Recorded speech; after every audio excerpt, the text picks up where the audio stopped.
प्यारे साथियों नमस्कार, सुप्रभात। कैसे हैं आप सब? आशा करता हूं कि आप सब बहुत अच्छे होंगे। Teachers academy online coaching institute से मैं हूं अमरीश शुक्ल और आप सबका बेहद स्वागत है टीचर्स एकेडमी पे, जो कि आपका एक पसंदीदा संस्थान है, जो सदैव आपको अध्यापक बनाने के लिए प्रतिबद्ध रहता है। आज की इस कड़ी में तर्कस बैच का ये दूसरा वीडियो है हिंदी साहित्य पर, जिसमें हम चर्चा करेंगे हिंदी गद्य के उद्भव और विकास पर। कल का पहला पार्ट आप लोगों ने देखा होगा, आपने काफी सराहना की, आपने अच्छे कमेंट किए कि ये कक्षा काफी लाभप्रद थी हमारे लिए, कई नए तथ्य हमें सीखने के लिए मिले। आज की इस कक्षा में हम प्रयास करेंगे कि आपको कुछ नए तथ्य दें, साथ ही साथ महत्वपूर्ण तथ्यों से आपको अवगत कराएं जो परीक्षा के लिए अत्यंत उपयोगी हैं। आज की इस कक्षा में हम शुरुआत करेंगे राजस्थानी गद्य से। राजस्थानी गद्य की कुछ महत्वपूर्ण रचनाओं से आपको अवगत कराएंगे, साथ ही साथ उन रचनाओं के वर्ण विषय, भाषा, देश काल और हो सकेगा तो उनके पात्रों से भी अवगत कराएंगे। जो आपके लिए परीक्षा के लिए महत्वपूर्ण है, हम उसी को टारगेट करते हैं। तो चलिए शुरू करते हैं आज की कक्षा को। उसके पहले आपको जानकारी दे दें कि अगर आप तर्कस बैच से जुड़ना चाहते हैं तो आप हमें केवल व्हाट्सएप करके जुड़ सकते हैं। हमारा नंबर आपको मालूम होगा, नहीं मालूम है तो चलिए मैं आपको बता देता हूं अपना नंबर। हमारा नंबर है 9628 95 92 37। ये हमारा नंबर है। ठीक है, तो चलिए शुरू करते हैं। तो अपने मित्रों को फटाफट क्लास शेयर कर दीजिए, क्योंकि बहुत देर से कुछ लोग इंतजार कर रहे थे क्लास का, तो उनको क्लास मिल जाए। तो ये काम आप जल्दी से कर लीजिए, मित्रों को अपने क्लास को शेयर करिए फटाफट। तो ये कक्षा महत्वपूर्ण इसलिए है क्योंकि हिंदी गद्य का जो विकास हुआ है, इसके विषय में हमें संपूर्ण जानकारी इस कक्षा के द्वारा मिलने वाली है। तो आज हम चर्चा शुरू करेंगे राजस्थानी गद्य से। उसके पहले एक कथन हम लोग लिखेंगे यहां पर, तो वो कथन आप सब नोट करेंगे। चलिए शुरू करते हैं। राजस्थानी गद्य का सूत्रपात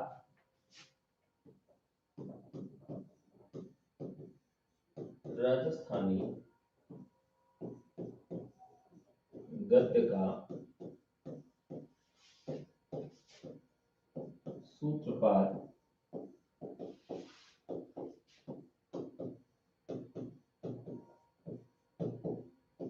10वीं शताब्दी से, राजस्थानी गद्य का सूत्रपात 10वीं शताब्दी से हो गया था।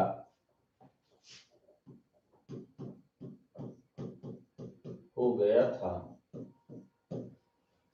अब 10वीं शताब्दी से राजस्थानी गद्य के स्वरूप की बात की जा रही है कि राजस्थानी गद्य की शुरुआत कब से हुई थी। तो राजस्थानी गद्य की जो शुरुआत थी वो 10वीं शताब्दी से हो गई थी। इसका स्वरूप अपेक्षाकृत प्रौढ़ था। इसका स्वरूप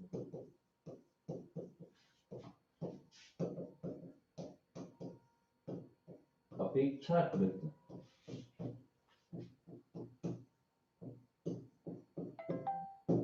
प्रौढ़ था।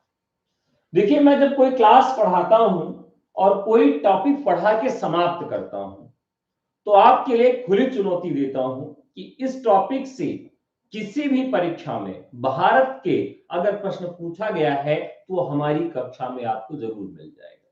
यानी कि इससे बाहर का कोई भी प्रश्न आपको नहीं मिलेगा। तो इसलिए ये कक्षाएं काफी महत्वपूर्ण आपके लिए साबित होती है। इसका स्वरूप अपेक्षाकृत कैसा था? प्रौढ़ था। इसमें दान पत्र, पट्टे, परवाने, इसमें दान पत्र,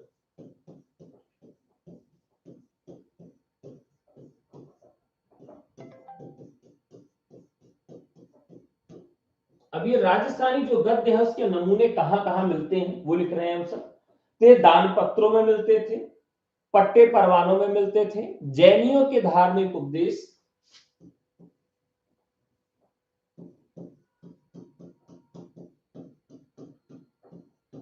जैनियों के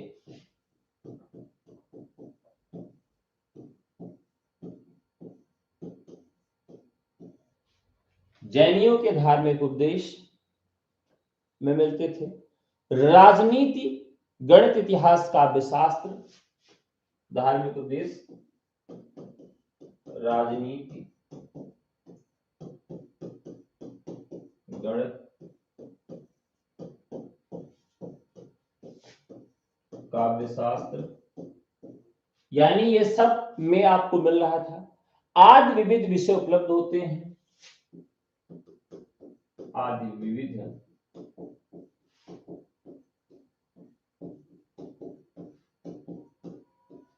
विषय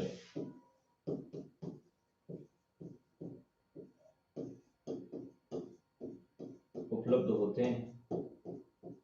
और ये कथन किसका है? तो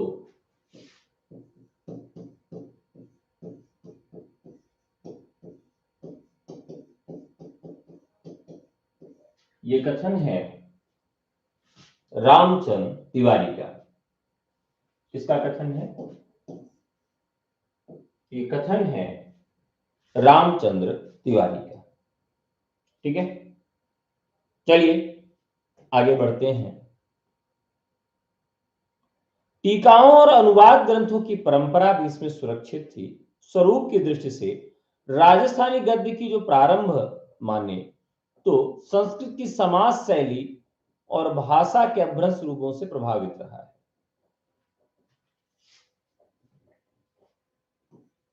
तो जो राजस्थानी गद्य है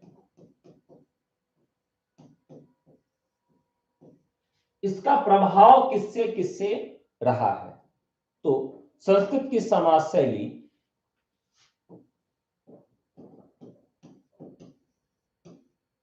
संस्कृत की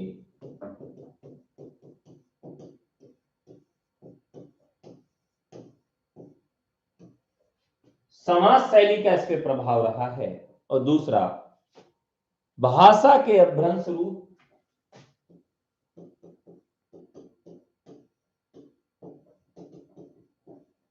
भाषा के अपभ्रंश रूप से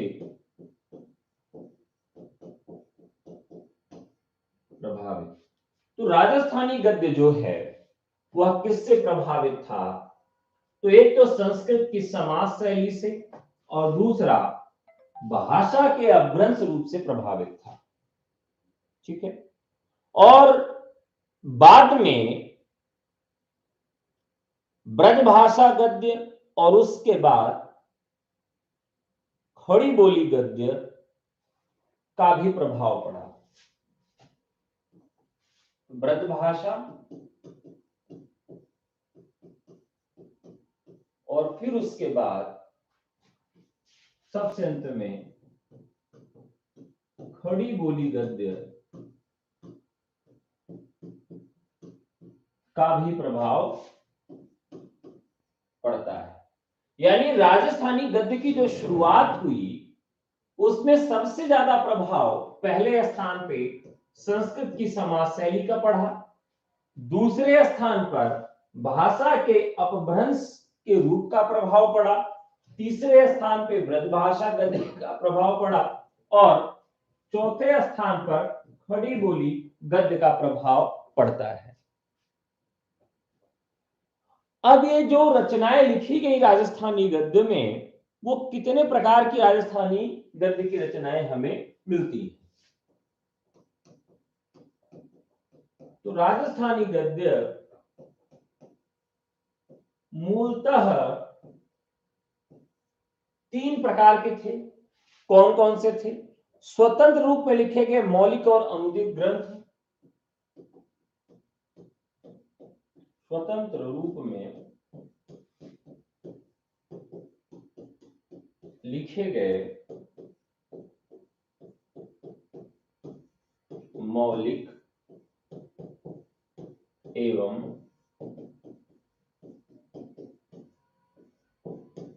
अनुदित ग्रंथ। तो पहले प्रकार का जो ग्रंथ था वो स्वतंत्र रूप में लिखे गए मौलिक और अनुदित ग्रंथ थे। दूसरा जो ग्रंथ था वो टीकाओं में लिखा गया। टीकाएं जो लिखी गई, जैसे आप देखते हैं किसी रचना के आगे पीछे लिखा रहता सटीक, जैसे रामचंद्र सटीक यानी कि उसकी व्याख्या सहित उसमें टिप्पणियां भी दी गई। तीसरा, कवि की निजी रचनाओं के बीच बीच में टीका। कवि की निजी रचना के बीच बीच टीका। तो ये तीन तरह की रचनाएं राजस्थानी गद्य में शुरुआत में हमें मिलती है। संस्कृत की समाज शैली तथा अपभ्रंश प्रभावित 1330 के ताड़पत्रों पर लिखित गद्य का उदाहरण हमें पहले देखने के लिए मिलता है। अब लेकिन गद्य का जो परिमार्जित रूप है वो कब से हमें देखने के लिए मिला? तो गद्य का जो परिमार्जित रूप है राजस्थानी का वो 1847 में फतहम बैरागी कृत पंचाख्यान में राजस्थानी गद्य का परिमार्जित रूप मिलता है। सन 1847 के फतहराम बैरागी सन 1847 ईस्वी फतहराम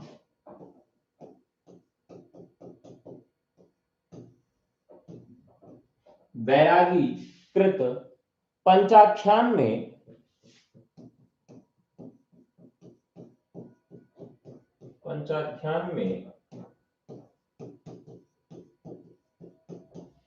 राजस्थानी गद्य का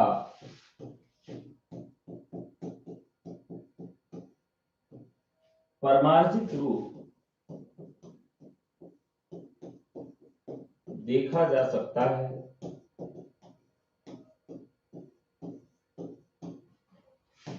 तो ये रचनाकार की दृष्टि से भी तथ्य महत्वपूर्ण है कि फतहराम बैरागी की रचना कौन सी है या पंचाख्यान रचना किस भाषा से संबंधित है। तो फतहराम बैरागी की रचना पंचाख्यान बहुत ही महत्वपूर्ण रचना है। ठीक है, अब आगे बढ़ते हैं। 19वीं शताब्दी में जब नवजागरण भारत में आता है उससे प्रवर्धित चेतना लेकर अभिव्यक्ति में राजस्थानी गद्य बहुत ज्यादा सफल नहीं हो सका। यानी कि राजस्थानी गद्य की असफलता का कारण था कि नवजागरण जब भारत में प्रवेश करता है 19वीं शताब्दी में तो ये राजस्थानी गद्य उस समय सिद्ध नहीं हो सका, उपयुक्त सिद्ध नहीं हो सका। एक तो यह नव चेतना सुदूर पूर्व कलकत्ते से उदित होकर हिंदी प्रदेश में व्याप्त हुआ था नवजागरण, और राजस्थान इस चेतना के प्रभाव से प्रायः दूर रहा। राजस्थानी गद्य को न तो प्रेस और का आश्रय मिला और न ही राज सत्ता का आधार मिला। फलस्वरूप इसके जीवन में प्रगतिशीलता आने के कारण राजस्थानी गद्य का विकास आगे नहीं हो पाया। तो राजस्थानी गद्य के विकास न होने के कारण राजस्थानी गद्य के विकास की बाधा। पूछा जा सकता है कि राजस्थानी गद्य का विकास क्यों नहीं हो पाया और इसके विकास में कौन कौन सी बाधाएं आ गई। तो उन बाधाओं की तरफ आपको हम ले चल रहे हैं। पहला ये हुआ नवजागरण। नवजागरण आ गया, तो नवजागरण जब आया तो नवजागरण दक्षिण से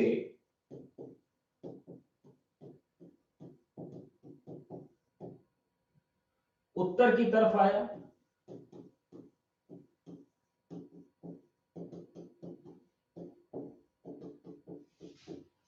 जिसमें राजस्थान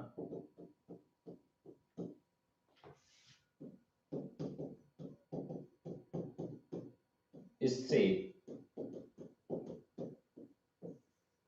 दूर रह गया। तो पहला कारण तो ये था राजस्थानी गद्य के पीछे रहने का। दूसरा कारण क्या था कि प्रेस और राज सत्ता का आधार नहीं मिला। प्रेस और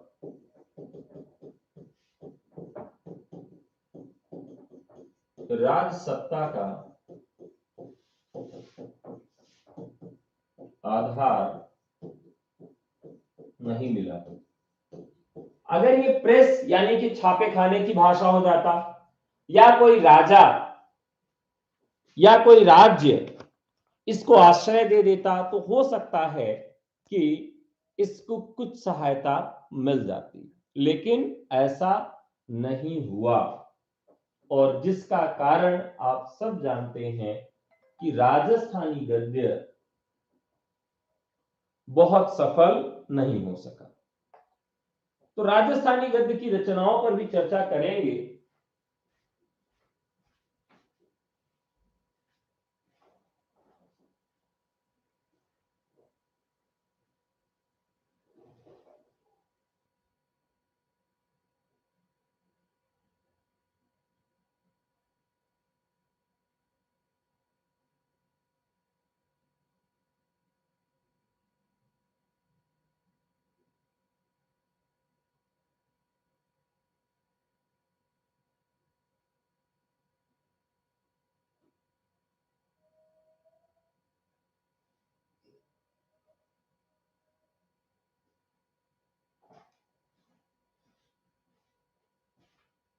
चलिए,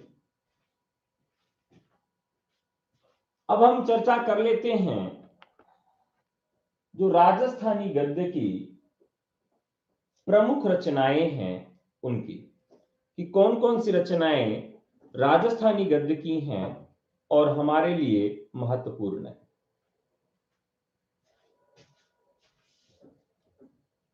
तो इसमें नोट करेंगे राजस्थानी गद्य की रचनाएं जिसमें धनपाल कथा,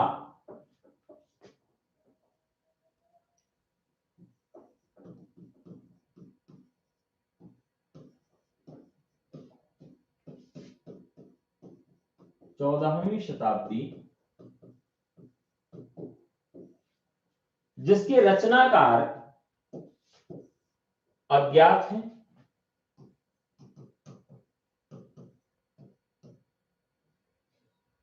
इसके अलावा दूसरी रचना तत्व विचार,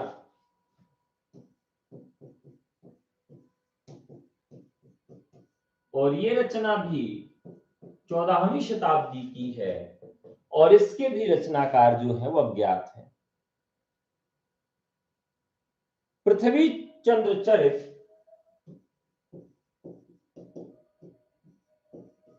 पृथ्वी चंद्र चरित या वाग विलास,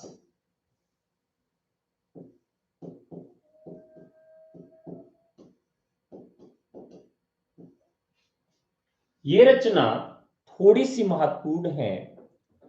1421 ईस्वी में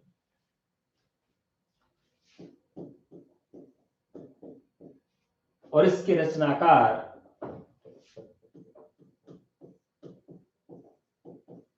माणिक्य चंद्र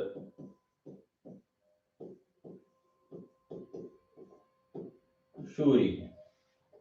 माणिक चंद सूरी हैं पृथ्वी चंद्र चरित या वाग विलास। इस रचना के विषय में क्या महत्वपूर्ण तथ्य हैं?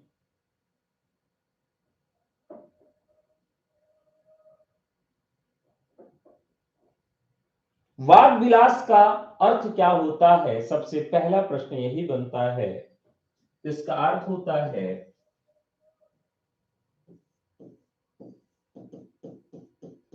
आनंद पूर्वक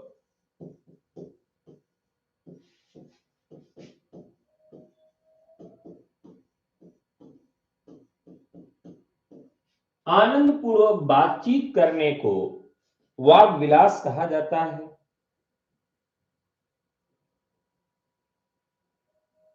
ठीक है, इसके अलावा पृथ्वी चंद्र चरित जो रचना है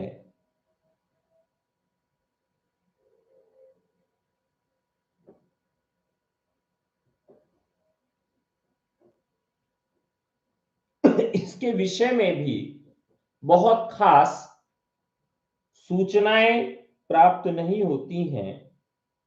अगली रचना है पंचाख्यान फतेहराम बैरागी की, जिसको हम लोग पहले ही लिख चुके हैं, तो लिख लेंगे पंचाख्यान 1847।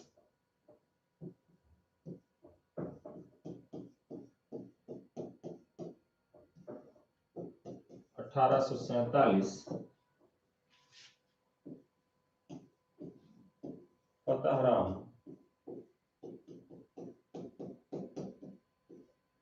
बैरागी, तो ये भी महत्वपूर्ण रचना है। तो ये जो रचनाएं हैं राजस्थानी गद्य की हैं। राजस्थानी गद्य में बहुत ज्यादा रचनाएं देखने के लिए नहीं मिलती हैं, तो इतनी ही रचनाएं हमें राजस्थानी गद्य की प्राप्त होती हैं। अब आगे जो हमारी चर्चा होगी वह इसके आगे ब्रज भाषा गद्य पर होगी। ब्रज भाषा गद्य की शुरुआत कब से होती है, एक महत्वपूर्ण सवाल है। तो आप सब कमेंट करके बताएं आपके अनुसार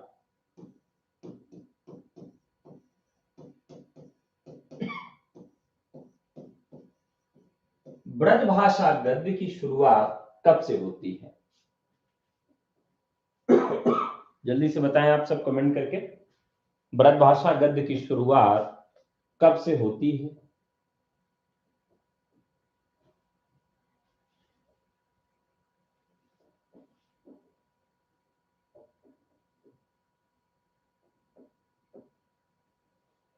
तो रामचंद्र शुक्ल ने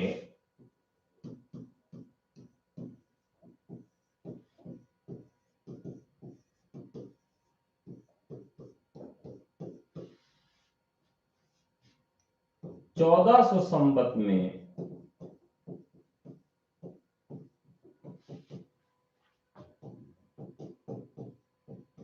ब्रज भाषा गद्य का सूत्रपात माना है। ये काफी महत्वपूर्ण तथ्य है। और किस रचना से माना है, तो ये आपके लिए उससे भी ज्यादा महत्वपूर्ण है, जिसकी चर्चा हम पहले भी कर चुके हैं। ब्रज भाषा गद्य का सर्वप्रथम प्रयोग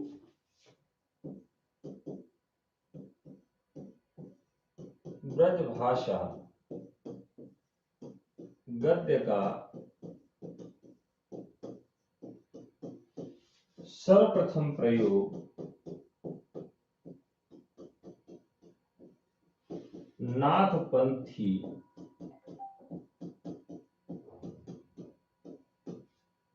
योगियों ने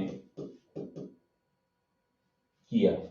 यानी कि नाथ पंथ से ब्रज भाषा गद्य की वो शुरुआत मानते हैं और गोरखपंथी योगियों ने इसका प्रयोग सबसे पहले किया।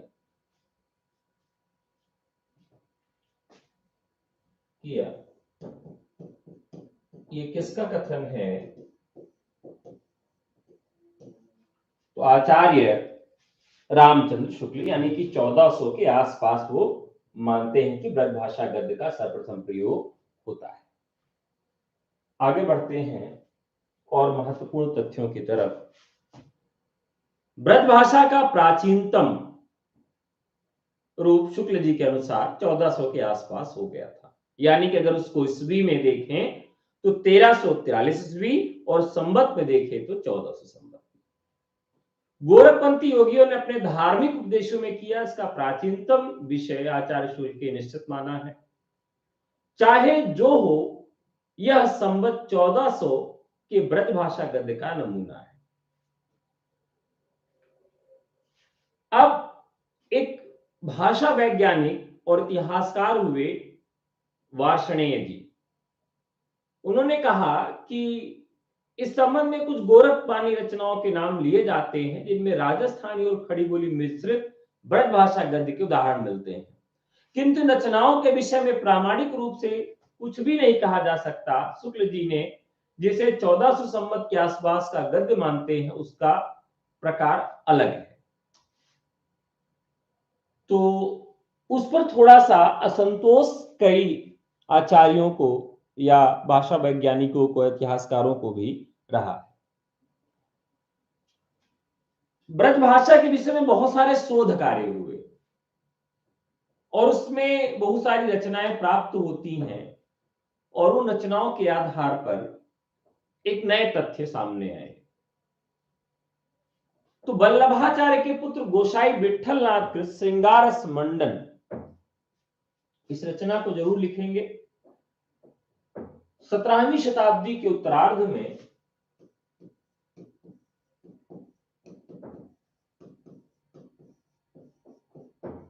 सत्रहवीं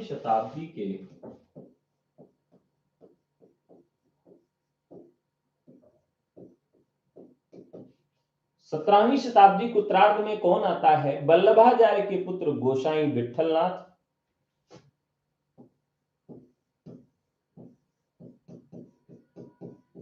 वल्लभाचार्य के पुत्र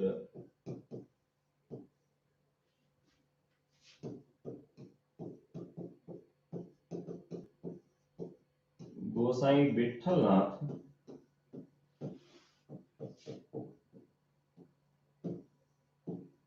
देखिए, अगर पिता महान होता है तो पिता और पुत्र का नाम साथ में लिया जाता है, लेकिन अगर केवल पुत्र महान होता है तो पिता का नाम नहीं लिया जाता।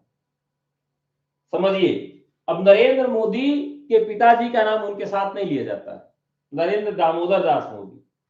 एक परंपरा होती कि नाम साथ में जोड़ दिया जाता है, लेकिन इस परंपरा में कि वल्लभाचार्य के पुत्र, यानी कि आइडेंटिटी किससे बन रही है? विठ्ठलनाथ की वल्लभाचार्य से बन रही है। तो विठ्ठलनाथ ने श्रृंगारस मंडन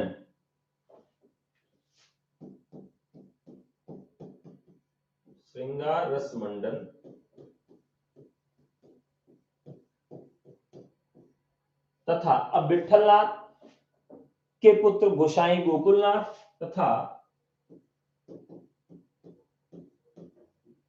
विठ्ठलनाथ के पुत्र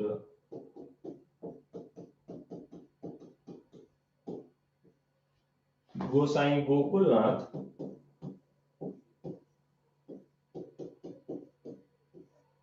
अब इन्होंने भी एक रचना लिखी है, कृत 84 वैष्णव की वार्ता। 84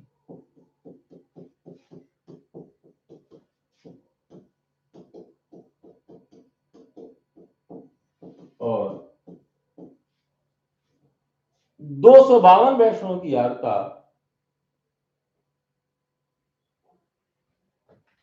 और 252 वैष्णव की वार्ता में जो उस समय प्रचलित थी, क्या प्रचलित थी? ब्रजभाषा गद्य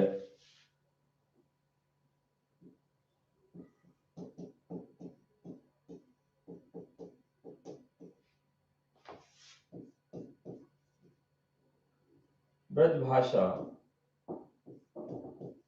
गद्य का नमूना माना जाता है। दो रचनाएं, यानी कि इनके पूरे परिवार की जो रचना है, वल्लभाचार्य के पूरे परिवार की जो रचना है, आप देखें तो वहीं से ब्रजभाषा गद्य का जो नवीन रूप मिलता है, जो प्रामाणिक रूप मिलता है, वो इनके परिवार से ही मिलता है। और ये पूरी रचनाएं 7वीं शताब्दी के उत्तरार्ध में मिली। तो वल्लभाचार्य के पुत्र गोसाई विठ्ठलनाथ कृत श्रृंगार स्मंडन तथा विठलनाथ के पुत्र गोसाई गोकुलनाथ कृत 84 वैष्णवन की वार्ता और 252 वैष्णवन की वार्ता में प्रचलित ब्रजभाषा गद्य का नमूना माना जाता है या देखा जाता है। 16वीं 1600 के आसपास श्री नाभादास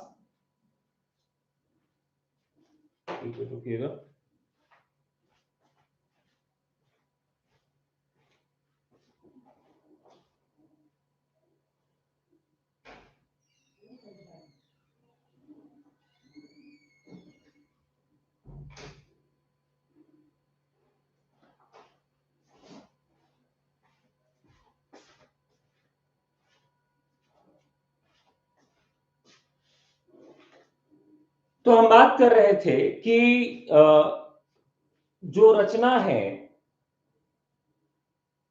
नाभादास जी की 1660 के आसपास की है।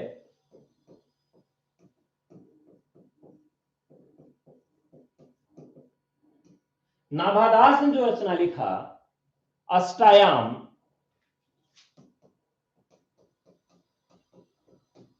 अष्टायाम बड़ी महत्वपूर्ण रचना है। अष्टायाम नाभादास ने जो लिखी, इसमें पूछा जाता है कि ये किस पर आधारित है, राम काव्य पर आधारित रचना है या कृष्ण काव्य पर आधारित रचना है। तो ये राम काव्य पर आधारित है।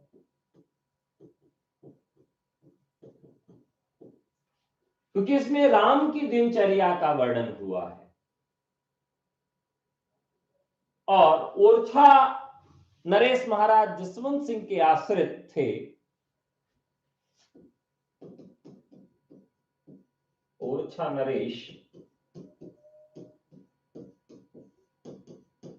महाराज जसवंत सिंह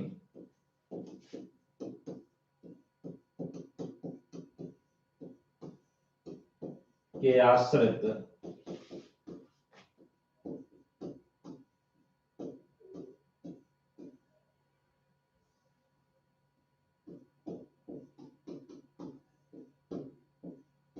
बैकुंठ मणि शुक्ल का अगहन महात्म और बैसाख महात्म का अगहन महात्म्य और वैशाख महात्म्य, ये दो रचनाएं 1680 संवत तथा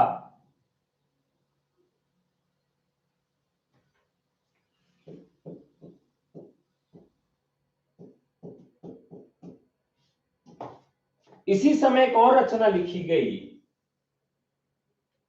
जो कि संबंधित है किससे, 1776 में सूरत मिश्र द्वारा बैताल पच्चीसी, 1767 में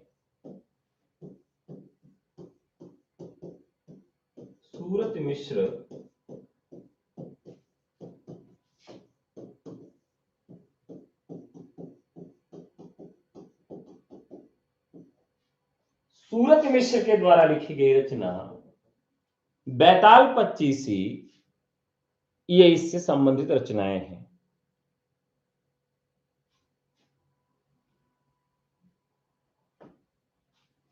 तो ये कुछ ब्रजभाषा गद्य की रचनाएं हैं। मौलिक और अनुदित ग्रंथ, अब देखिए तो कितने प्रकार की परंपराएं परिलक्षित थी गद्य को लेकर, यानी कि ब्रजभाषा गद्य जो उस दौर में लिखे जा रहे थे उनमें किस तरह की परंपराएं प्रचलित थी। तो 3 तरह की गद्य परंपराएं प्रचलित थी। एक तो थी मौलिक और अनुदित रचनाएं, जिसमें मौलिक होता था या किसी अन्य भाषा से अनुवाद किया जाता था ब्रजभाषा गद्य में। दूसरा था टीकाओं की परंपरा, जैसा कि राजस्थानी गद्य में हमने देखा था।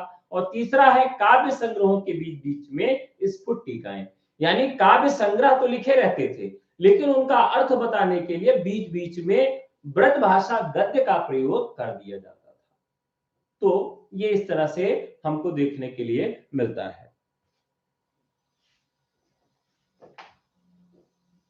अब यहां पर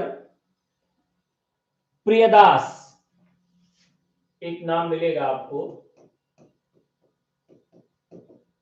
प्रियदास के विषय में पूछा जाता है कि इनका संबंध किससे है। प्रियदास का संबंध किससे है? तो 1779 में इनका हुआ जन्म और इनका संबंध है राधा वल्लभी संप्रदाय से। राधा वल्लभी संप्रदाय से इनका संबंध है, नाम है प्रियदास। और इनकी रचना कौन सी है? ठीक है, अब इनकी रचना की बात करें तो ये दनकौर के निवासी थे और सेवक चरित्र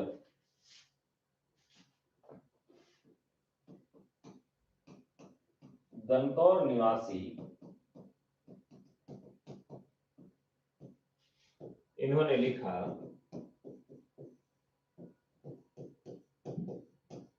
सेवक चरित्र, मोस्ट इंपॉर्टेंट रचना है। और ये रचना किस पर आधारित है? ब्रजभाषा गद्य पर आधारित है। हीरालाल कृत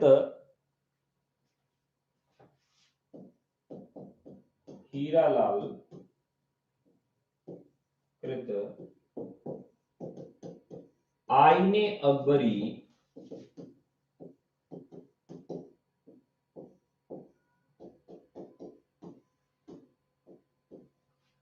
आईने अकबरी वचनिका। ठीक है, आईने अकबरी की भाषा वचनिका।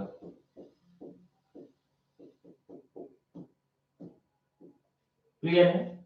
हीरालाल कृत आईने अकबरी की भाषा वचनिका, यह भी जिसका समय 1795 ईस्वी है।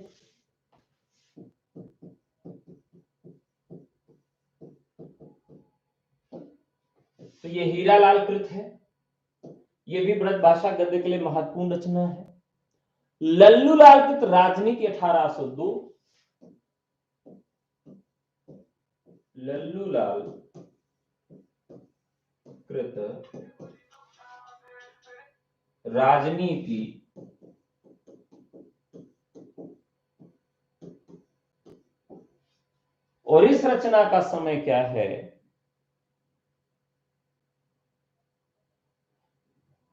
हाँ, मिल गया। इस रचना का समय जो है वो 1802 है, लल्लूलाल कृत। ठीक है, लल्लूलाल कृत राजनीति जो है वो 1802 में लिखी गई। माधव विलास 1817, माधव विलास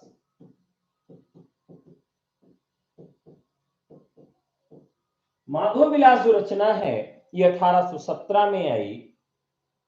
और मणिकलाल ओझा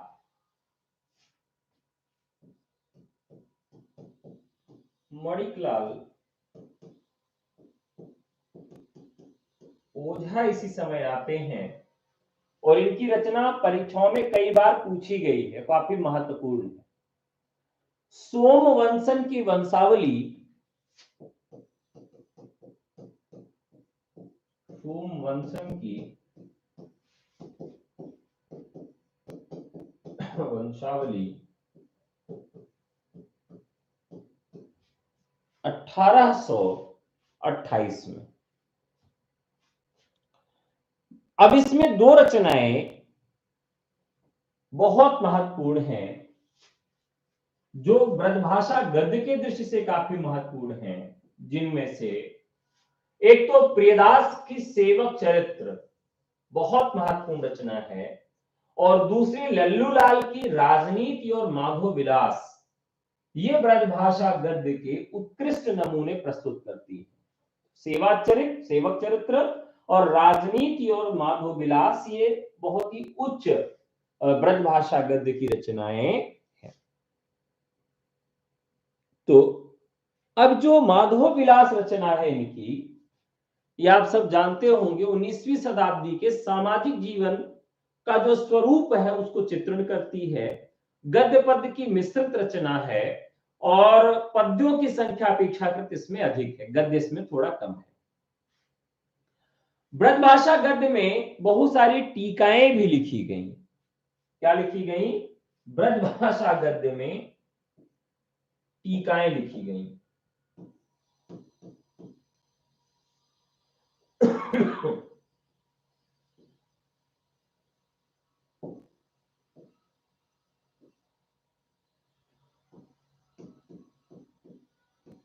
तो ब्रजभाषा गद्य की टीकाएं, ब्रजभाषा गद्य में जो टीकाएं लिखी गई जो महत्वपूर्ण हैं, जिसमें हरिचरण दास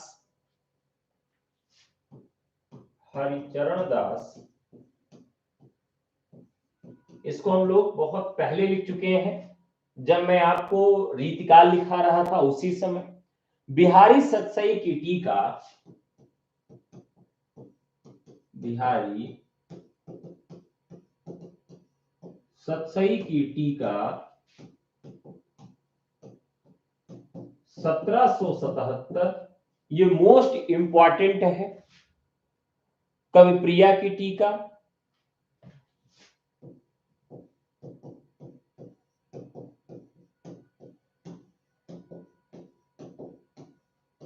कविप्रिया की टीका भी बहुत महत्वपूर्ण है। ये 1778 की रचना है, यानी कि एक एक साल के अंतर पर हरिचरण दास ने 2 टीकाएं लिखी। रामचरणकृत, अयोध्या के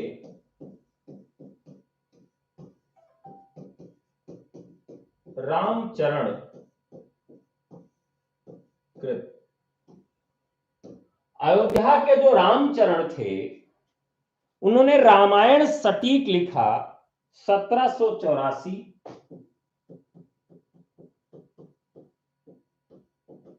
रामायण सटीक 1784 में। यह इस पर भी ब्रजभाषा का प्रभाव है।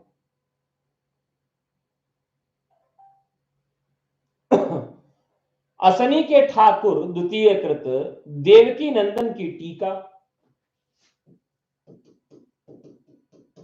असनी के ठाकुर द्वितीय कृत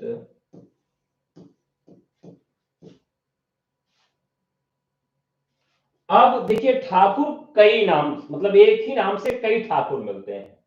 यहां जो असनी के ठाकुर द्वितीय हैं, इन्होंने एक टीका लिखा था देवकी नंदन टीका। क्या लिखा? देवकी नंदन टीका। तो देवकी नंदन टीका भी किससे संबंधित है? यह भी ब्रजभाषा गद्य से संबंधित है। और बिहारी सतसई की टीका इन्होंने लिखा है, बिहारी सतसई की टीका। ठीक है, तो हम टीका देख रहे हैं कि कौन कौन सी लिखी गई है। जानकी प्रसाद की रामचंद्रिका की टीका, जानकी प्रसाद ने रामचंद्रिका की टीका लिखा। रामचंद्रिका जो कि रीतिकाल में राम कथा का एक प्रमुख ग्रंथ है, 1815 में रीवा के एक राजा हैं विश्वनाथ, ठीक है, विश्वनाथ सिंह ने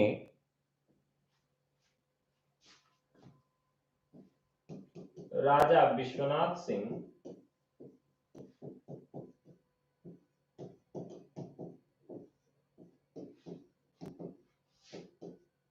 बीजक पर टीका लिखा। यानी कि कबीर दास की रचना पर जो टीका लिखा वह भी इससे संबंधित है। इसके अलावा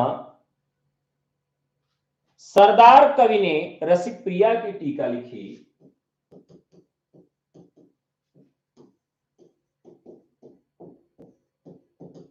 रसिक प्रिया की टीका लिखी।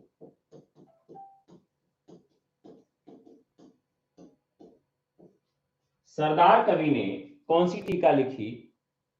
रसिक प्रिया की टीका लिखी, जिसका समय 1846 ईस्वी है। 1846 ईस्वी है, ठीक है। और फिर एक टीका और जो काफी महत्वपूर्ण है, प्रताप ने रसराज की टीका लिखा, सरदार कवि ने रसिक प्रिया की टीका लिखा और सूरदास के दृष्टिकूट यह भी एक टीका लिखी गई है। सूरदास के दृष्टिकूट।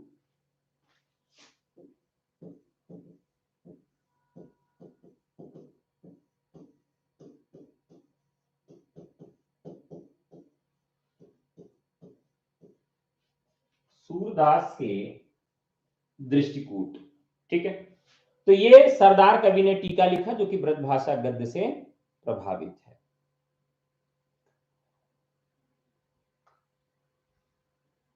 अब जानकी प्रसाद जी की रामचंद्रिका की टीका जो है वो गद्य का अच्छा नमूना प्रस्तुत करने में सफल होती है।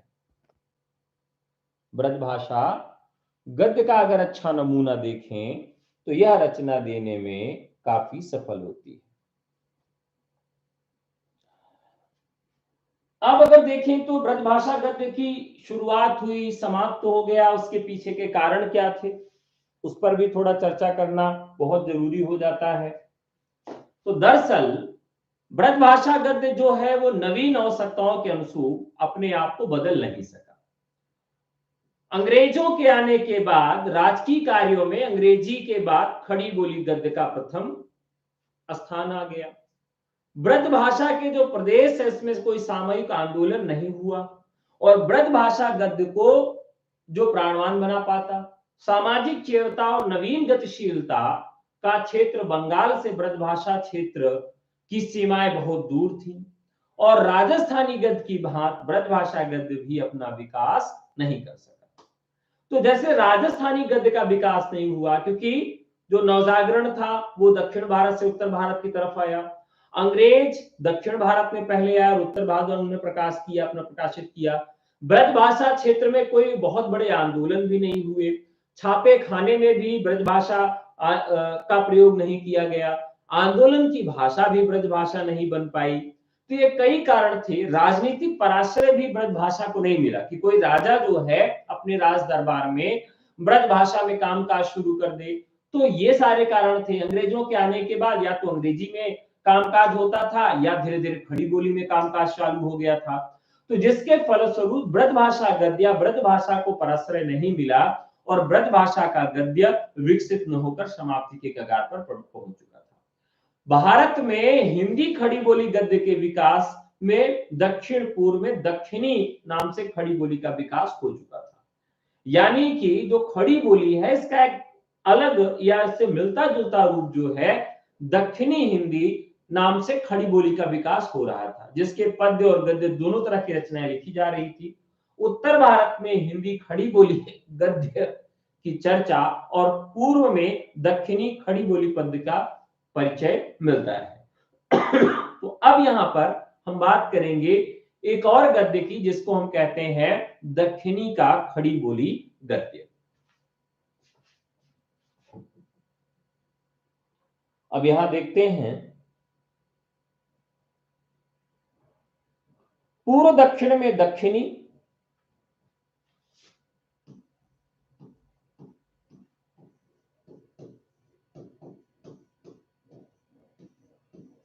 पूर्व और दक्षिण में जो इसका नाम था क्या था? दक्किनी। दक्षिणी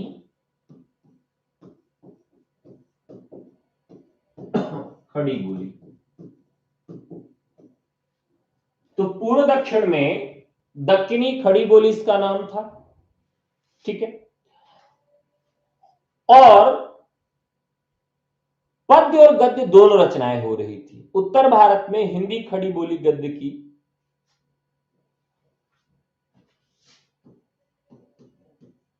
और उत्तर भारत में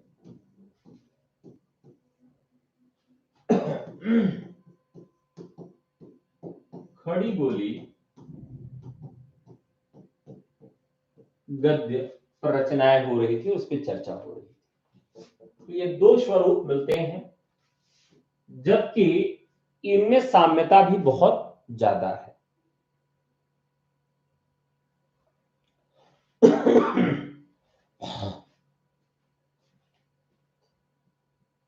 अब यहां हम चर्चा करेंगे कि जो दक्षिणी बोली है या दक्षिणी है, यह किससे प्रभावित थी और इसका क्या प्रचार प्रसार रहा है। तो दक्षिणी का जो खड़ी बोली गद्य है, अगर हम प्रयास करें समझें, तो भारत के जो निवासी थे, खास करके मुसलमान, दक्षिण में प्रवेश से पहले ही उत्तर भारत की भाषाओं और बोलियों से परिचित हो गए थे। यानी कि पहले उत्तर भारत की बोली और भाषा इनको जानकारी के तहत मिली और फिर ये दक्षिण भारत में चले गए। चालुक्य राजवंश और यादव राजवंश के संस्थापक उत्तर भारत से ही पहुंचे थे और शक्तिशाली राज्यों की स्थापना इन्होंने कर दिया था। 13वीं शताब्दी के अंत तक अलाउद्दीन खिलजी और उसके विश्वस्त जो सेना नायक था, जिसका नाम था मलिक कफूर। आपने फिल्म देखी होगी पद्मावत। पद्मावत फिल्म अगर आपने देखी होगी, तो मलिक कफूर जो था, जिसे समलैंगिक भी लोग कहते थे कि वो समलैंगिक भी था और राजा के साथ रहता था, राजा का बहुत विश्वास पात्र था, और उस पे एक गाना भी फिल्माया गया था, काफी प्रसिद्ध हुआ था। तो मुझे वो गाना तो याद नहीं आ रहा है, आप में से किसी को याद आ रहा हो तो मुझे बताइएगा। पद्मावत फिल्म का ही गाना है और वो मलिक कफूर के साथ जो है अलाउद्दीन खिलजी को रखकर फिल्माया गया है। तो अब मुझे नहीं याद आ रहा है, नहीं गाना आपको मैं जरूर बताता। तो वहां पर ये बता रहे हैं कि जो अलाउद्दीन खिलजी है और उसका जो विश्वास पात्र है, सेना नायक है मलिक कफूर, अपनी विशाल सेना लेकर जब ये दक्षिण भारत पर आक्रमण करने के लिए जाता है, दक्षिण भारत पर आक्रमण करने के लिए जाता है, तो उस समय था 1290 से 1316 का। देवगिरी के यादव और वारंगल के कातकीय और द्वार समुद्र के होयसलों का तथा मदुरा के पांड्यों को जीतकर मुस्लिम संप्रदाय का विस्तार बहुत ज्यादा हो गया और दक्षिण में एक नए सांस्कृतिक संबंध की शुरुआत वहां पर हो जाती है।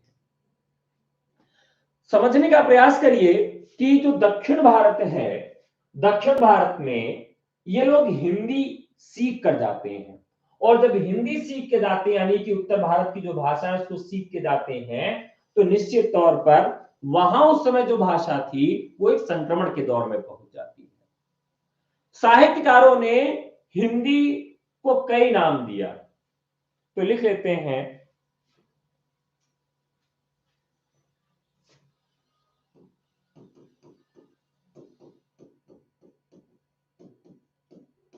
साहित्यकारों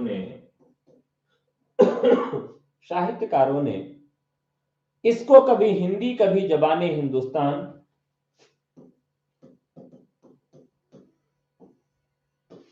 कभी हिंदी,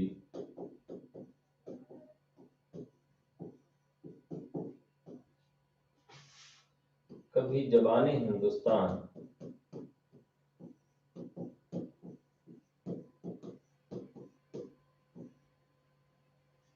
हिंदी के नाम को लेकर बड़ा प्रश्न पूछा जाता है कि किसने क्या कहा, तो इस पर एक विस्तृत वीडियो मैंने बनाया है।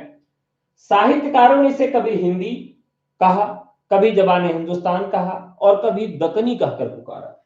जबाने हिंदुस्तान, कभी दक्कनी कहकर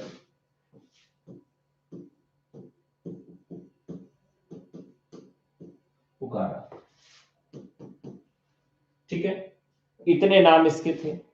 मोहम्मद तुगलक ने जब आक्रमण किया और देवगिरी को दौलताबाद नाम देकर अपनी राजधानी बनाया और दिल्ली की प्रजा को ले जाकर वहां बसाया, तो दक्षिण भारत में दक्षिणी हिंदी की और जो जड़ें हैं मजबूत हो गई। ध्यान से समझिएगा, मान लीजिए ये दिल्ली है और ये आपका दक्षिण भारत है, दक्षिणी हिंदी का क्षेत्र, दक्षिण भारत का क्षेत्र है ये।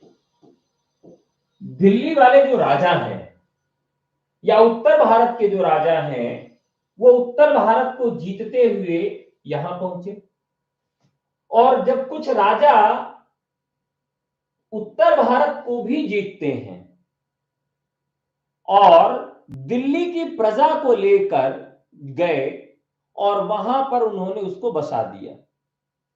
देवगिरी जो था उसका नाम बदलकर दौलताबाद कर दिया गया।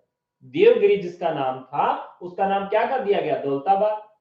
तो एक आपने मुहावरा सुना होगा, दिल्ली से दौलताबाद, सुना है? कई बार आपने मुहावरा सुना होगा दिल्ली से दौलताबाद का। तो दिल्ली से दौलताबाद जो है शिफ्ट किए गए, यानी कि जैसे अंग्रेज अपने साथ मजदूरों को लेकर चलते थे, वैसे जब इसने अपनी राजधानी बदल दी, देवगिरी से दौलताबाद कर दी, तो दिल्ली के बहुत सारे लोगों को अपने साथ ले जाकर इसने दौलताबाद में बसा दिया। और जब दौलताबाद में बसा दिया तो उत्तर भारत की भाषा जाकर दक्षिण भारत के हिंदी से काफी मिक्स हो गई, काफी मिल गई, और इस तरह से दक्षिण भारत की जो भाषा थी वो काफी मजबूत हो गई, यानी दक्षिणी हिंदी काफी मजबूत हो गई। अब ये जो दक्षिण भारत था, यहां कई प्रकार की भाषाएं बोली जा रही थी, जैसे तेलुगु, कन्नड़, ये दक्षिणी हिंदी से प्रभावित भी हुई। तो उत्तर भारत की खड़ी बोली गद्य के विकास के पूर्व इसका गद्य साहित्य विकसित हुआ था। दक्षिणी खड़ी बोली गद्य के पूरे विकास के अगर हम चरण देखें तो कितने चरणों में इसको बांटा जा सकता है, तो देख लेते हैं।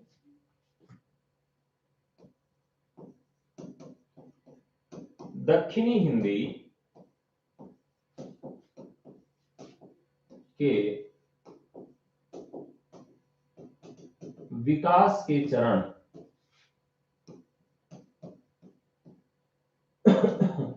तो दक्षिणी हिंदी के विकास के चरण कितने हैं? तो पहला चरण है प्रारंभिक काल 1300 से 1400 ईस्वी।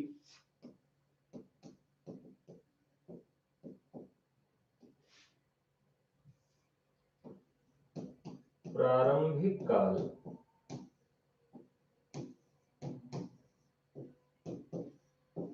1300 से 1400 ईस्वी का समय है प्रारंभिक काल। मध्यकाल 1491 से 1687।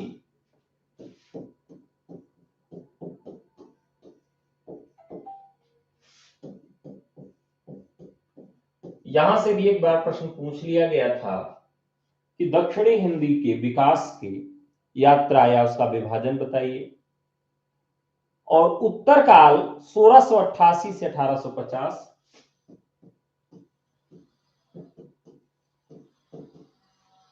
ये है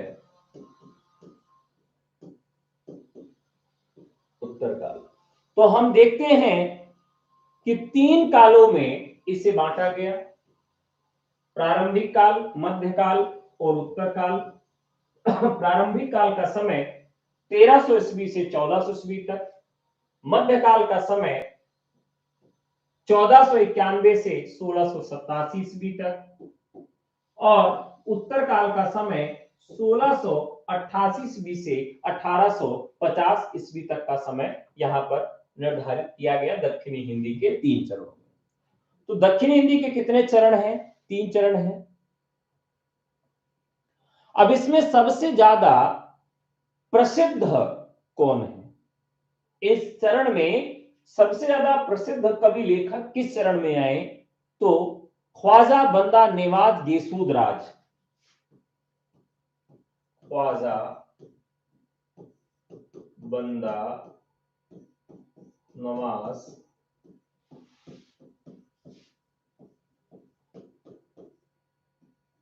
गेसूदराज, समझिएगा, ख्वाजा बंदा नेवाज गेसूदराज 1328 से 1422, 1328 से 1422। यानी कि दक्षिणी हिंदी में अगर किसी का नाम सबसे प्रमुखता के साथ लिया जाता है तो वो इन्हीं का लिया जाता है, ख्वाजा बंदा नेवाज गेसूदराज का, जिनका समय 1328 से 1422 का है। अब देखिए 1328 किसमें आता है? तो 1328 से 1422 देखें तो गेसूदराज का समय प्रारंभिक काल से लगभग शुरू हो रहा है और मध्यकाल के शुरुआत तक फिट हो रहा है। क्योंकि 1491 शुरू हो रहा है तो प्रारंभिक काल में ही हम ख्वाजा बंदा गेसूदराज को रखेंगे।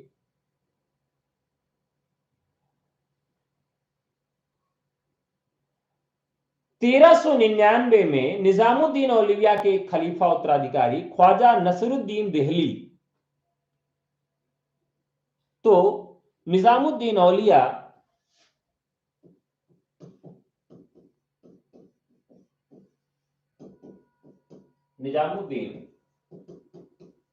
औलिया ये खलीफा यानी उत्तराधिकारी थे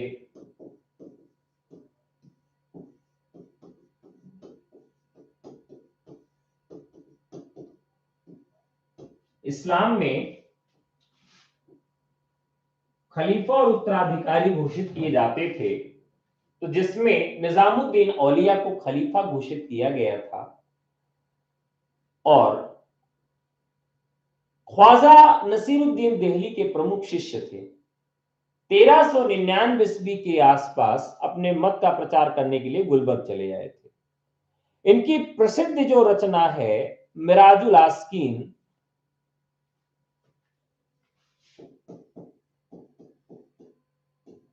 मिराजुल आस्कीन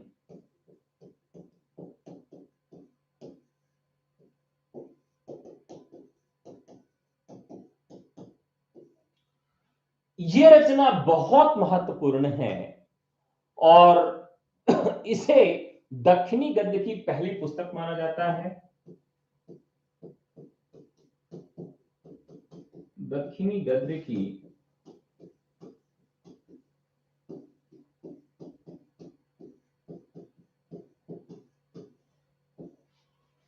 इसे दक्षिणी गद्य की प्रथम पुस्तक माना जाता है। ठीक है, शिकारनामा और तिलावत वजूद भी इनकी रचनाएं हैं।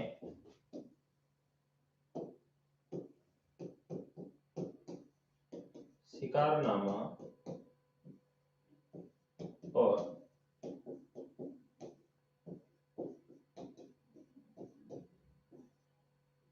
इसके अलावा दो रचनाएं और हैं, शिकारनामा और तिलावत वजूद। तिलावतुल वजूद है, तिलावतुल, ठीक है। तिलावतुल वजूद जो रचना है यह भी इनकी रचना है और शिकारनामा भी है और मिराजुल आस्कीन भी है। ये तीनों रचनाएं बहुत ही महत्वपूर्ण है।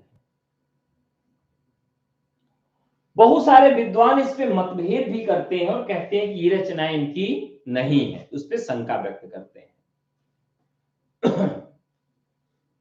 दक्षिणी गद्य के विकास में जो दूसरा चरण है उसमें मुल्ला वजही का बहुत बड़ा नाम है।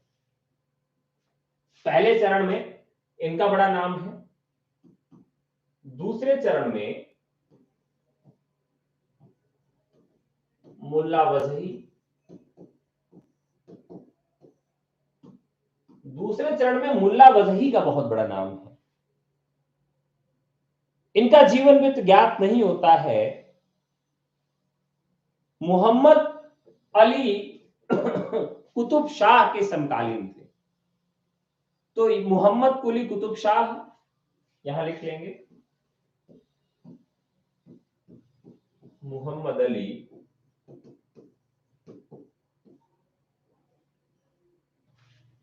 अब यहां हम उसी से इनका वो जानेंगे कि ये किसके समकालीन है। मोहम्मद कुली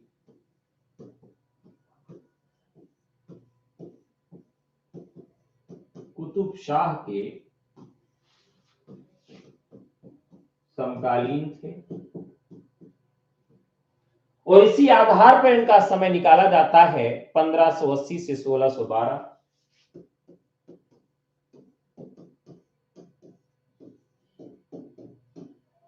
ईस्वी सन। वैसे इनकी तिथि ज्ञात नहीं होती है।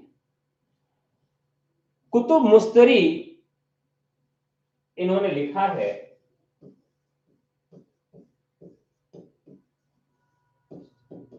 और ये रचना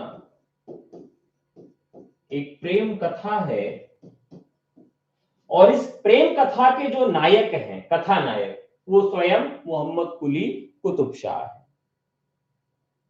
कुतुब मुस्तरी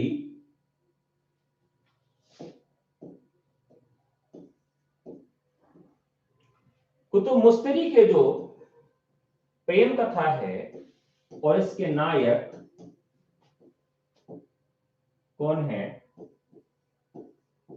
मोहम्मद कुली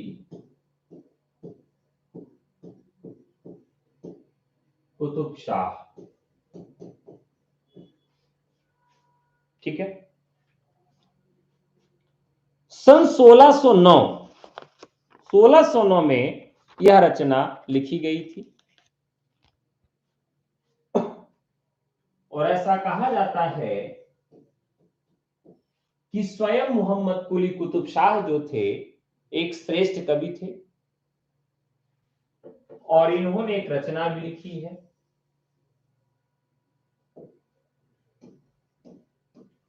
कुली कुतुब शाह ने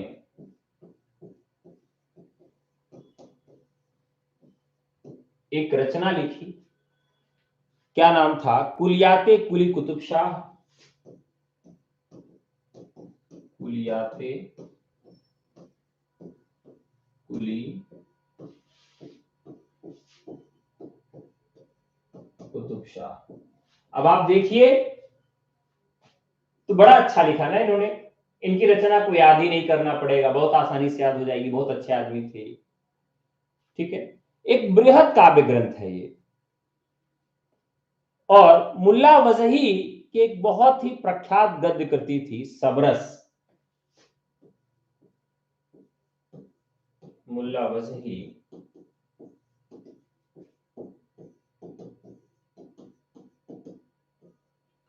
की बहुत प्रख्यात कृति थी सबरस 1635।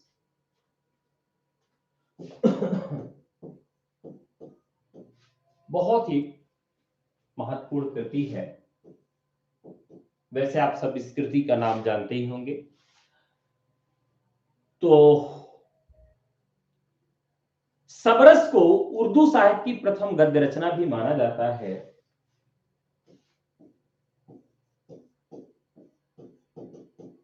उर्दू साहित्य की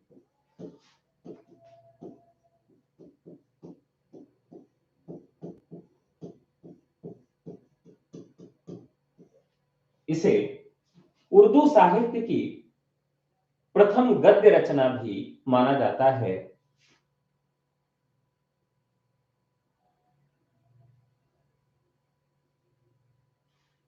अब ये दूसरे चरण था, पहला चरण में, दूसरा चरण में। तीसरा चरण जो शुरू होता है उसमें गद्य के विकास में अनेक गद्य लेखकों ने अपनी रचनाएं वजही की परंपरा को आगे बढ़ाया। इस युग में आधुनिक हिंदी गद्य के बहुत निकट आ गया था। प्रायः लेखकों ने फारसी में अनुवाद किया और इस युग के जो प्रसिद्ध तीसरे युग के जो लेखक थे, सैयद हुसैन अली हैदराबाद के निवासी थे। इन्होंने सुल्तान की ओर से अपने पुत्रों के लिए जो सुल्तान की ओर से एक जागीर मिली हुई थी। या फारसी की बहुत अच्छे जानकार थे। चार दवेश का इन्होंने अनुवाद किया अपने पुत्रों के लिए। और इसके पूर्व जो है मीर हुसैन हुए। मीर हुसैन तहसीन नाम से उन्होंने एक ग्रंथ लिखा। उत्तर भारत से कई लोग इस तरह से आते हैं। तो तीसरे जो चरण है गद्य के, वो हिंदी के दृष्टि से उतना महत्वपूर्ण नहीं है, ये उर्दू के दृष्टि से ज्यादा महत्वपूर्ण है। अब और एक महत्वपूर्ण कथन हम लोग लिखेंगे। वस्तुतः औरंगजेब द्वारा दक्षिण विजय के बाद उत्तर भारत में विकसित उर्दू दक्षिण भारत में विकसित दक्षिणी पर छा गई थी। तो लिखेंगे वस्तुतः औरंगजेब द्वारा दक्षिण विजय के बाद वस्तुतः औरंगजेब के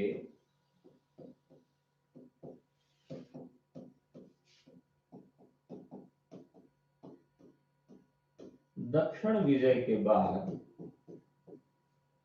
वस्तुतः औरंगजेब के दक्षिण विजय के बाद उत्तर भारत में विकसित उर्दू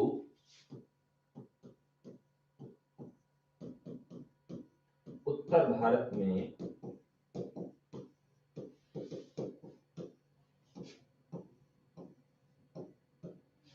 विकसित उर्दू दक्षिण भारत के विकसित दक्षिणी पर दक्षिण भारत के विकसित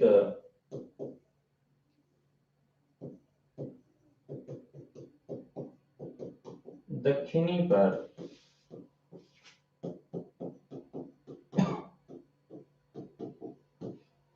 छा गई थी।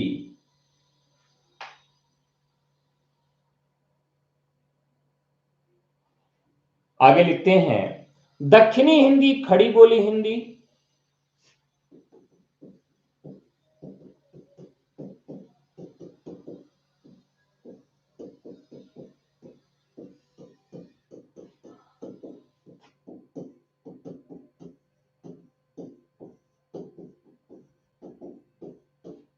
दक्षिणी हिंदी खड़ी बोली हिंदी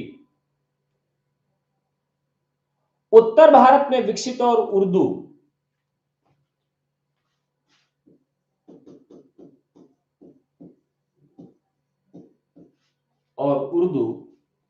तीनों ही भाषाएं हिंदी मुस्लिम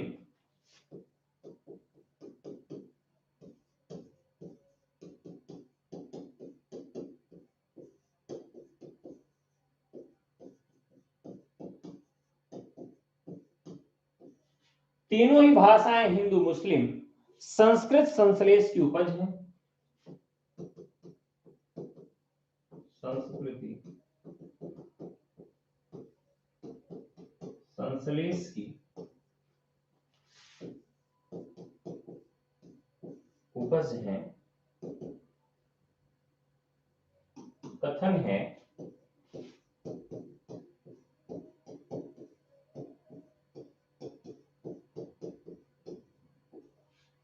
कथन है रामचंद्र तिवारी का।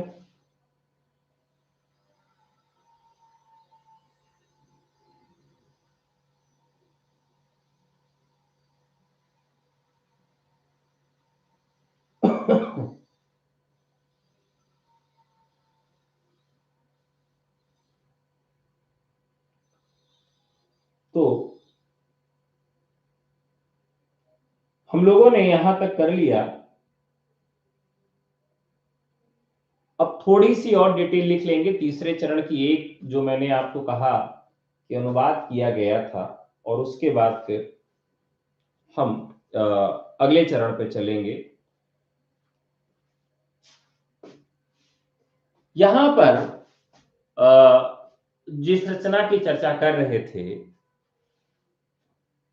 तो हुसैन अली खां ने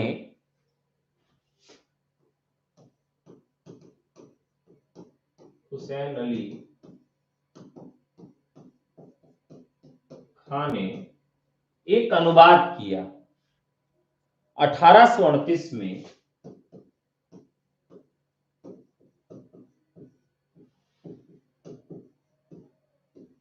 चार दरवेश नाम से फारसी से दक्षिणी में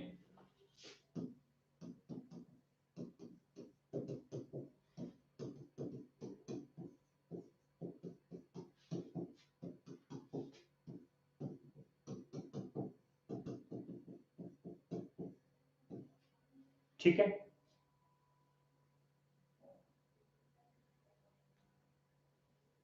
चार दरवेश का अनुवाद हुसैन अली खान ने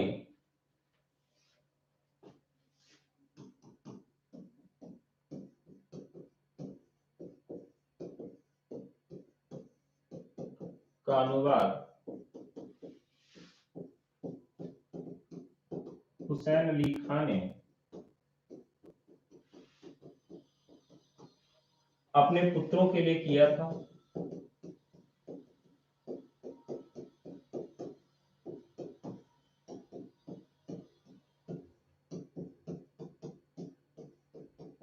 किसके लिए किया था? तो अपने पुत्रों के लिए किया था।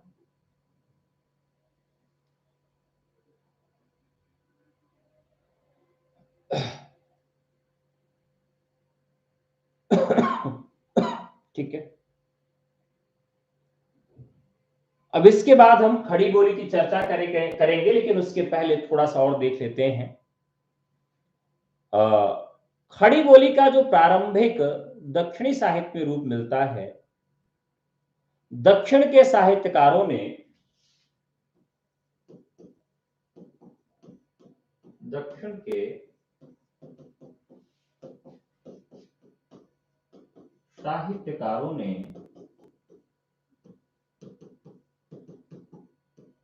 अपनी भाषा को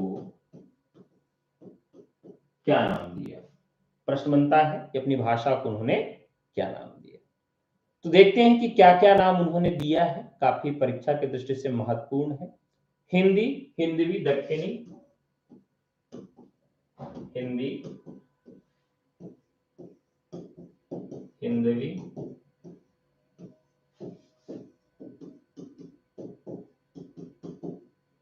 दक्षिणी।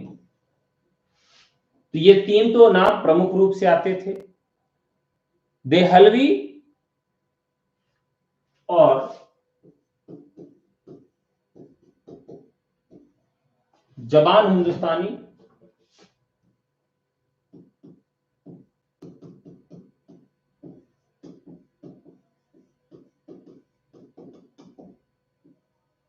ये दक्षिण भारत के साहित्यकारों ने अपनी भाषा को इतना नाम दिया।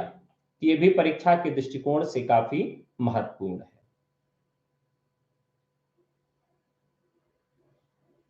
अब एक और कथन लिखेंगे जो काफी महत्वपूर्ण है।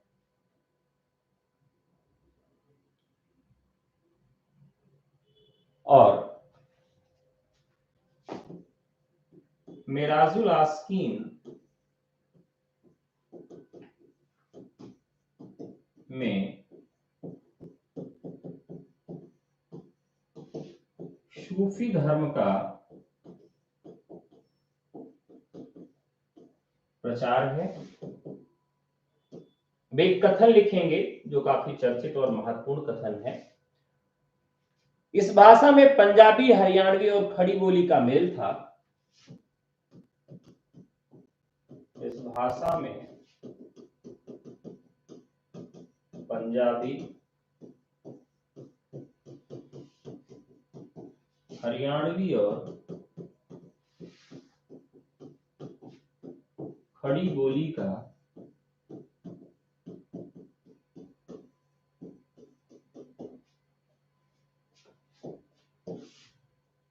पंजाबी, हरियाणवी और खड़ी बोली का मेल था। यह ब्रज भाषा के प्रभाव से भी बची नहीं थी। यह ब्रज भाषा के प्रभाव से भी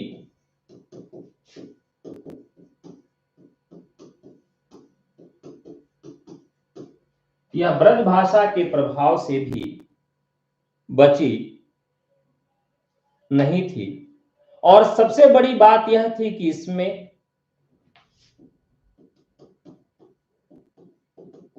सबसे बड़ी बात यह थी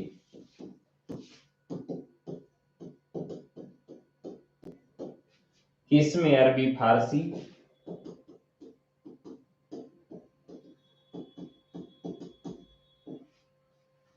अरबी फारसी के अनेक शब्द भी सम्मिलित हो गए थे।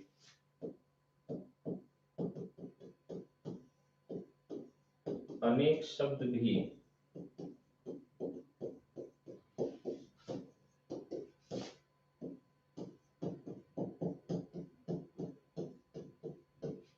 अरबी फारसी के अनेक शब्द भी सम्मिलित हो गए थे। इतिहास से पता चलता है कि आरंभ में उन्होंने इतिहास से पता चलता है कि आरंभ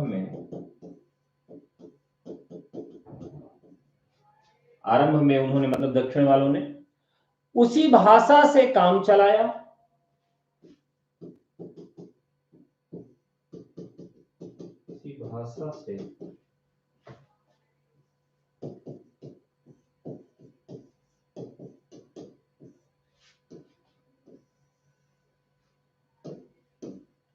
उसी भाषा से काम चलाया, यहां तक कि वह उन्नति करके साहित्य की भाषा बन गई। यहां तक कि वह उन्नति करके साहित्य की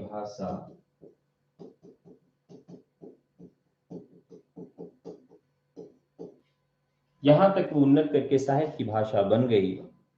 साहित्यकारों ने उसको कभी हिंदी कभी ज़बाने हिंदुस्तान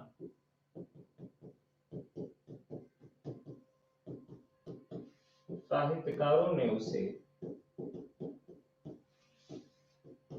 कभी हिंदी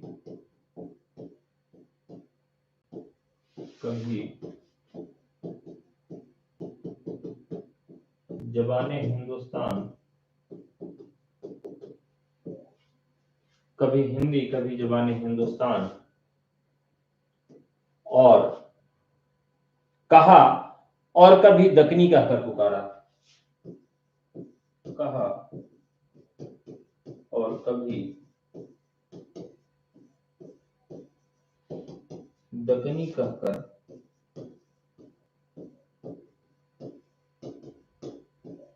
पुकारा। ये कथन किसका है? तो एहतेशाम हुसैन का कथन। किसका कथन है?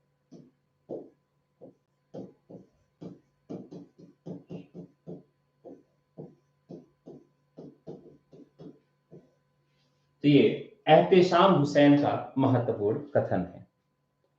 अब हम लोग खड़ी बोली गद्य पर आगे की चर्चा करेंगे। आज की चर्चा यहीं तक। ये कक्षा आपको कैसी लगी जरूर कमेंट करके बताइएगा। और यदि आप तर्कस बैच से जुड़ना चाहते हैं तो तर्कस बैच से जुड़ने के लिए आपको केवल हमें व्हाट्सएप करना है 9628959237 पर। तो साथियों, आज की यात्रा यहीं तक। पढ़ते रहिए, मस्त रहिए और खुश रहिए। धन्यवाद।